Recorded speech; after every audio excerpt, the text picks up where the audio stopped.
3, 2, 1. Thank you very much.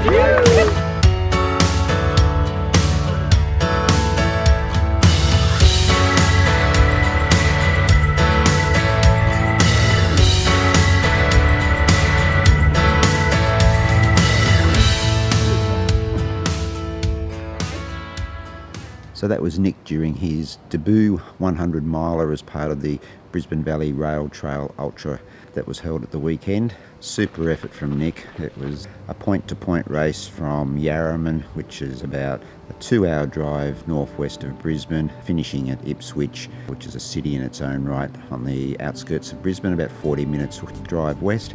Look, conditions were less than ideal. Nick was faced with persistent rain and a headwind. He really gutsed it out and showed a lot of determination to get to that finish line. And I was fortunate enough, along with another friend of mine, Matt, to be one of Nick's pacers in that event. Like all ultras, he went through some peaks and some troughs. He stuck it out and got to that finish line.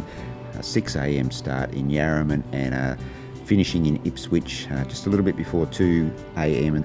So that gave him a sub 20-hour 100 miler. So this popular ultra event was held on a disused train line from the early to mid 20th century, connecting a whole number of smaller towns west of Brisbane. This train line was a connection for a lot of those people living out west to come to the city. Really picturesque. It was just unfortunate that the rain spoiled it a little bit. It's a popular trail with runners, bike riders, horse riders. The trail still has a lot of the old wooden timber bridges that cross the gullies. I'll go into Nick's race in depth in another video, but being a part of his 100-mile attempt pushed me over the 160 kilometre or 100-mile running for the week. I ended up doing about 75 kilometres with Nick, and that pushed me past the 160 kilometres or 100 mile for the week. Wasn't planned that way, guys. It's just the way it turned out. Now, like a lot of runners out there over this weekend, I haven't been able to put my 2 runs with Nick onto Strava yet because of the problems that Garmin Connect has had.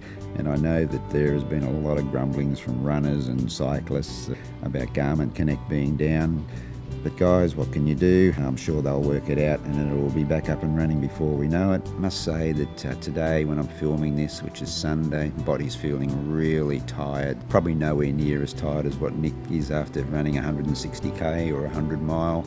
I'm actually giving second thoughts about doing this 10k time trial this week. If you've been following me along on the channel, you know that I've been taking part in the Gold Coast Marathon virtual events. I signed up for the Big 4, which was the 5 kilometres, the 10 kilometres, the half marathon and the marathon.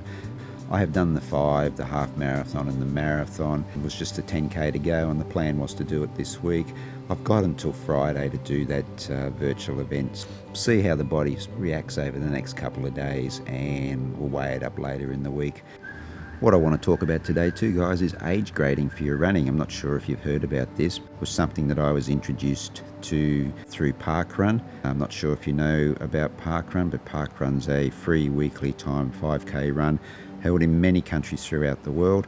Obviously during this COVID-19, Parkrun has been in recess. It's only our friends across the ditch in New Zealand who are back up and running with Parkrun. Parkrun introduced me to age grading. It was something that just twigged my interest and I just delved in and found out a little bit more about it.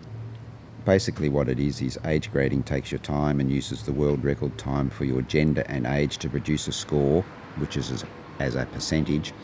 This score allows you to compare your personal performances against other people's performances, even though they might be in a different age and a different gender to you. The higher the score, the better performance. The scores can be compared across different distances. For example, from 5 kilometres through to a marathon. There's calculators online. If you just do a Google search, age grading, running, these calculators allow you to type in your age, your gender, your time, and it'll do all the calculation for you. It also does athletics field events, and 100% of the grading is a record-setting performance for that age, distance or discipline. Above 90% is what is considered world-class level, and above 80% is national class level, 70% is regional class level, and 60% is local class level. Now this is a grading system that's worked out by the World Masters Athletic Body.